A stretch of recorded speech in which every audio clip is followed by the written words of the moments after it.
Squid Game season 3 just came out and it's not good.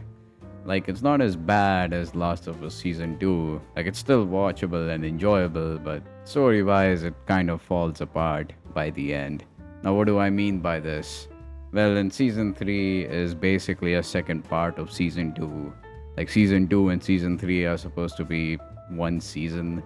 Like, if you really think about it, they just divided into seasons. The filming was done already, but the thing is, the editing wasn't probably done, so they had to just divide like the one season into two parts, and that's how you got season 2 and 3.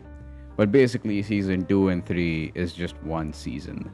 Now, the problem with season 3 is that most of the characters and questions that had been built up just never got answered, and it really just felt like very anticlimactic. I think the biggest problem starts with the detective. It really feels like that after season 1, they just didn't really have an idea of like where to lead his character, because they clearly didn't do anything with this character.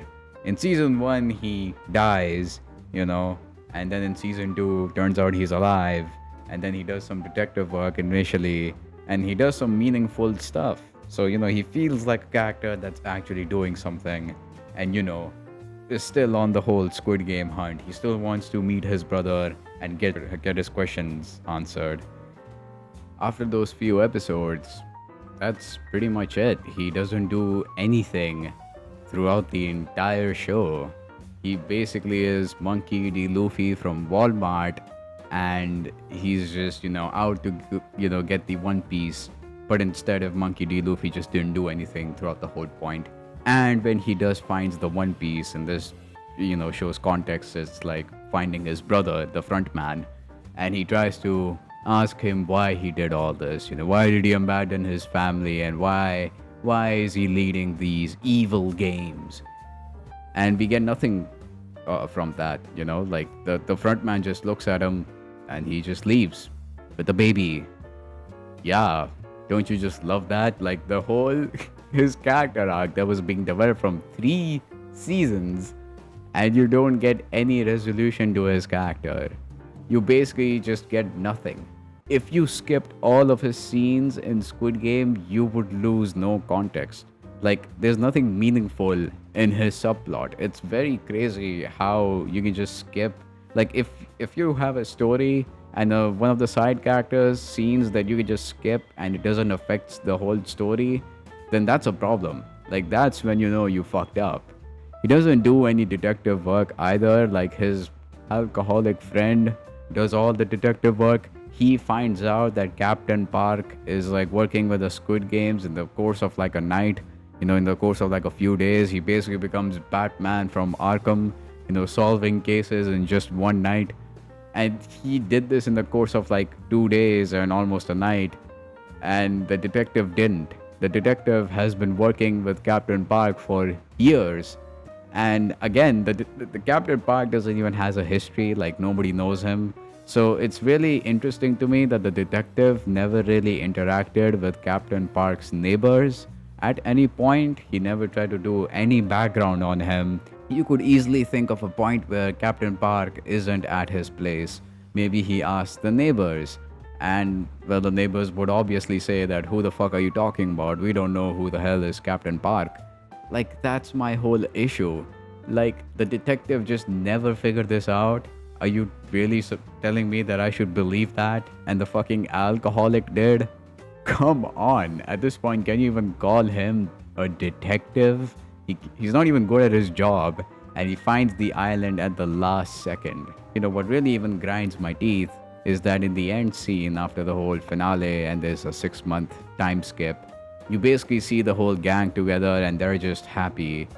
Like, they're acting like as if they shut down the Squid Games and everything is concluded. Like, okay, first, they didn't prove the Squid Game's existence because the island just blew up. It went full nuclear. The detective didn't get any answers from his brother, so nothing is resolved. And basically, they did this whole expedition for nothing. They're acting like as if they achieved something, but they didn't achieve anything. So tell me, why are they happy? They're talking about that, oh my god, dude, I don't know what I'm gonna do. My life feels so empty now. I don't know. Try to find the fucking Squid Game again. They might have just switched islands. They blew up one island. I'm pretty sure they can just run Squid Games on other islands. And through the context of this show, there's Squid Games of every country. So there's Squid Game USA and there's probably Squid Game Ohio. God forbid Squid Game Ohio. But yeah, like it's like why? Like they just sort of are like, yeah, I guess it's over now. We did a good job, boys, and they just pat each other in the ass and they call it a day.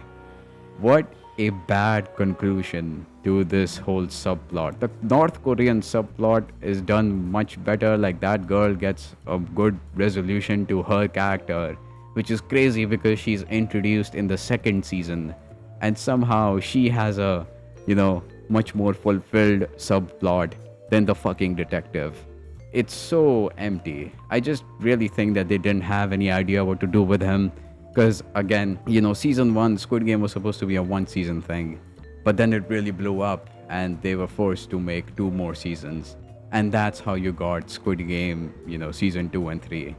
And really, like, Squid Game 1's finale feels more of a finale than the actual finale. But yeah, his subplot was pretty bad, not good. I mean, you could just skip his entire scenes and there would not be a zero effect on like your experience. Because watching his scenes is basically just nothing. Because nothing happens. Nothing meaningful happens. Just nothing happens. Ooh, I probably jump scared you. But basically, Donald Trump and JD Vance and Elon Musk, they three, both of those trios kind of came into my home and imposed tariffs on my mic. So I don't have my mic anymore. And if you think that I'm speaking through a potato, it's because I am speaking through a potato. But don't worry, ladies and gentlemen, this is only for like a temporary short time. This was a technical issue. But yeah, moving on to the main stuff, the main meat and potatoes. I think the core of Squid Game is still good. The games are still good, and the characters, when they interact with each other, it's still pretty well done. But my only problem is with the final game, is that where most of the main characters that we cared about are dead. Like, they're just gone. They don't really exist anymore. They all died in the previous games, and you have these bunch of like faceless, like bad guys, faceless greedy guys that you don't really like. So, and of course, player 100 is there. There's only three characters that are notable, but you don't really care about the other two, right? You just only care about Gihan and the baby. But the baby is more of like plot device than like an actual like character at that point. But basically, then in this game, and if you have seen the show, you know what I'm talking about. They have to push one guy off of each platform so that they can make it to the end. My only problem is in the second platform is that nobody, like, again, Minsu, I kind of forgot about Minsu because even the show fucking forgot. Like, they treated him as like the small thing. They made him into a junkie, by the way. Like, he's just a junkie now. So nobody cares. Like, he basically is a junkie and then they push him off and he's dead. I was expecting a bit more to his character, but I guess that's never going to happen. He's just gone. But anyway, moving on, the second platform where like a fight breaks out, right? Because they want to push off Gihan or the baby, and they can't really separate them both. So there's a whole fight going on. And my only problem is that not only Gihan first like says, like, they basically beat up a guy to make him like their lunchbox so that they can push him off in the third platform, but he says that it's not fair, and that's why the whole fight starts. So after the fight ends, there's player 100 that's left, and MG going like just throws the guy off the platform. Why the fuck didn't Gihan stop him or anything like that? Like, why did Gihan's like moral compass just stop? Like, why did he continue and be like, hey, let's just not push off that guy and let's just make it to the next platform? Like, why wasn't he like that at that point? He didn't try to attack them. He was just standing there. Sure, he's an asshole and a scummy guy, but still, if Gihan was all about this fair moral compass thing, he would have intervened at the very least. It was all for nothing anyway because the wounded lunchbox guy just commits suicide. He's like, yeah, fuck you, I'm not going to be a lunchbox. Have fun, taking each other out, basically. Like, it's just so stupid. Like, it's so contrived. You know, like realistically, Gihan would have just intervened. They would have made to the next platform, and then they would have kicked off player 100, and that would have been it. But no, they had to, they had to somehow make Gihan sacrifice himself, and this was the only way. So then they have a fight, and again, none of them press the button, and that ends up, MG Coin dying. But the button wasn't pressed. So now, Gihan obviously sacrifices himself so that the baby can live because he made a promise. Like it's so contrived. Again, I like the payoff, but it's so contrived. It's just so contrived. Like they really slimed their way to this payoff. I'd really like to imagine that they came up with the ending first and then they kind of built everything around it. That's why it kind of feels like very contrived and like it just didn't really feel like that all that good to me. That I like you can realistically see this going so many other ways if it wasn't contrived. And I'm also surprised that nobody pointed out that player 100 has like a, you know, depth of 10 billion won. So obviously he might sabotage someone by the end. He's a coward and everybody knows he's a schemy, scummy guy. Like even the people in the fucking games know. So I don't know why nobody even mentions one line about that. Also, the VIPs are cringe. They're just super cringe. I don't even need to explain why the VIPs are cringe. If you have seen the show, you can tell they're just comically evil. Like they're the most cringily evil, comically evil people that I've ever seen in fiction. Like I like comically evil characters, but this is like a bar that is like a little too high. So they're just cringe. There's nothing to explain there. And then there's this Avengers post-credit scene that is so like goofy. Like the front man is in the USA and then he sees a USA Squid Game recruiter, and hence it's kind of like foreshadowing Squid Game USA. Yeah, I can't wait for a Squid Game that is being run by Mr. Beast, and that Squid Game USA, Mr. Beast is like the main villain, or Squid Game Russia, where Vladimir Putin is running all the Squid Games, and the main games are vodka and Russian roulette.